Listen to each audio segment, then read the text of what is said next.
No vídeo anterior, tratei de por que a tomada do poder da direita era inevitável. Tratei mais do soft power, do poder tratado apenas como palavras e intelecto. Para ilustrar o vídeo de hoje, vamos pensar um pouco nessa cena de Game of Thrones, no qual Lord Mindinho conversa com Cersei. Vai ilustrar bem o nosso ponto. Um sabiá poliglota. Criou seu próprio selo, não foi? Criei. Conveniente. Para um homem que veio do nada com tantas canções para cantar.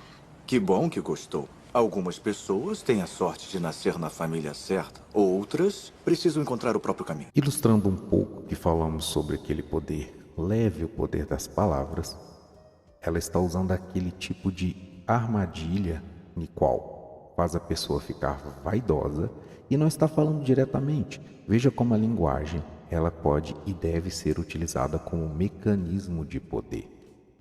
Eu sou Olavo Bactiniano, você está no Língua e Poder. Por favor, clique no botão de inscrição e deixe o seu like. Nesse diálogo fica claro que o Mindinho acabou ficando cheio de vaidade com isso. E perceba que a Cersei não fala diretamente com ele. Ela diz: eu ouvi uma história. É uma ferramenta muito útil para que você não diga diretamente as coisas. E depois, se você for acusado de ter dito tal coisa, você disse: não, eu ouvi uma história. Veja a sequência. Uma vez eu ouvi uma canção sobre um garoto de poucos recursos que achou um jeito de entrar para uma família muito importante. Ele amava a filha mais velha, mas infelizmente ela só tinha olhos para outro. Quando garotos e garotas vivem na mesma casa, surgem situações muito inadequadas. Às vezes eu soube que até mesmo irmãos e irmãs revelam certas afeições. E quando essas afeições são reveladas a todos, bem, é uma situação inadequada. De fato. Ainda mais numa família importante. Claro que aqui ele cometeu o erro de ameaçar, mesmo que veladamente.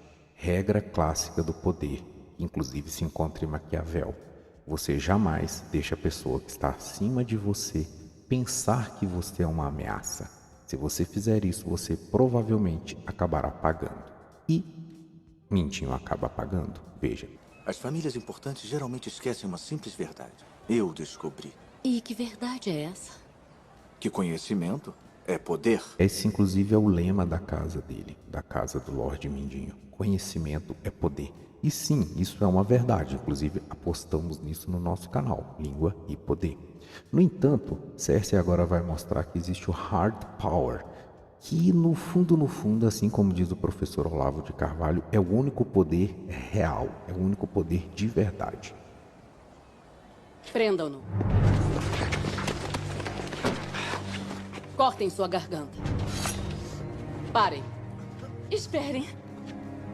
Ai, eu mudei de ideia. Podem soltar. Afastem 3 passos.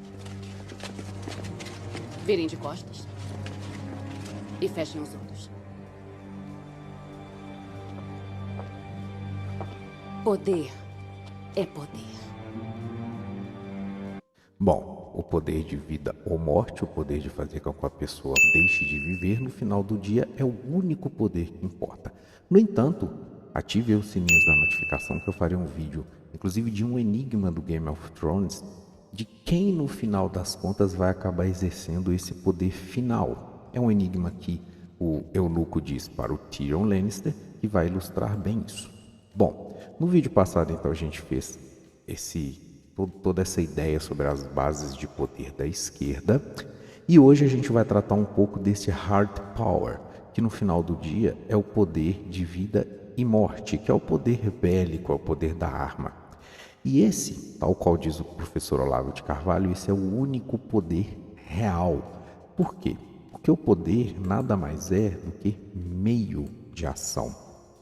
Todos esses outros mecanismos que a gente trabalhou no poder da esquerda, a intelectualidade, a mídia, a arte, todos esses daqui, no final, o objetivo é chegar no hard power.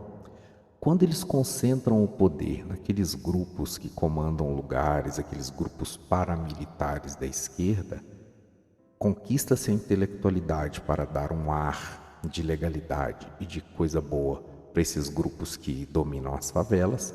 A mídia trabalha para isso, o cinema trabalha para isso. E quem comanda esses grupos, obviamente, não é o grupo desse lado aqui. No entanto, com o passar do tempo, tal qual eu disse nesse vídeo, depois volte e veja o vídeo anterior, esse poder aqui foi sendo tirado da esquerda, o que significa que o poder do hard power, que o poder do fuzil, vamos dizer assim, não vai demorar muito, também vai sair das mãos da esquerda. Inclusive note, porque nesse momento no Brasil, em 2026, nós temos um governo do lado canhoto da força? Simplesmente porque o hard power aceitou. O hard power aceitando, ele dá suporte a qualquer governo. E você pode se perguntar, por que motivo nós temos tantos generais melancias? E o motivo aqui entra em outro poder, que não é exatamente o poder do hard power, mas entra-se em um outro poder, que é o poder do dinheiro. Eu sei que você pode pensar assim, bom, mas o Brasil ainda não está naquele nível dos generais venezuelanos. Porém, como vem o dinheiro dos nossos queridos generais? Muitos deles participam de ONGs. E essas ONGs são financiadas por, adivinha quem? Não é esse grupo. É esse grupo da esquerda que financia. Portanto, perceba, toda essa confluência da intelectualidade, mídia, artes e o poder financeiro, ele só tem um objetivo: chegar no hard power. E por que eu continuo dizendo que é inevitável a tomada do poder pela direita?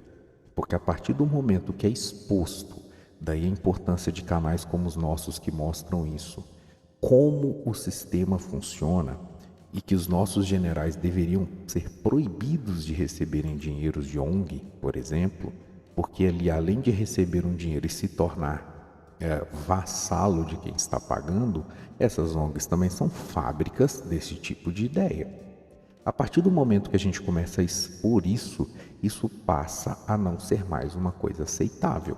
Consequentemente, não agora, pessoal, mas mais na frente, nós vamos ter cada vez mais grupos dentro das Forças Armadas, não estou dizendo apenas no Exército, mas todas as Forças Armadas, que vão começar a acumular poder para esse lado aqui. Antigamente, até muito pouco tempo atrás, esse grupo da direita dominava o lado militar. No entanto, com essa lavagem cerebral que aconteceu nos últimos 20 anos, a gente hoje consegue ver PMs, por exemplo, repetindo o mesmo discurso de bandido como vítima social, que foi sempre repetido pelo grupo da esquerda. No entanto, a sociedade continuou firme e pensando nisso, não como uma função social do crime, mas como alguém que é refém do crime, e eles não conseguiram implantar essa ideia em todas as Forças Armadas, o que significa que esse movimento está cada vez mais perdendo força. Creio que em muito pouco tempo, esse hard power, que é o único que importa no final do dia, vai voltar para esse lado. E por que ele vai voltar? Porque essa base da intelectualidade, mídia, arte e do dinheiro que foi cortado, né? Porque a gente teve aí aquela USAID lá dos Estados Unidos que bancava todas essas ONGs e aí o dinheiro jorrava para fazer isso daqui. Esse dinheiro foi cortado pelo Trump. E esse dinheiro sendo cortado vai cortar esse dreno aqui também. Consequentemente, não vai demorar para que toda essa base da esquerda colapse. Consequentemente, é inevitável que a direita tome o poder. Pode não ser agora, pode não ser no ano que vem, pode não ser daqui a alguns meses, mas é inevitável que vá ocorrer. E o que você acha disso? Deixa pra gente nos comentários. Você está no Link Poder. Até a próxima.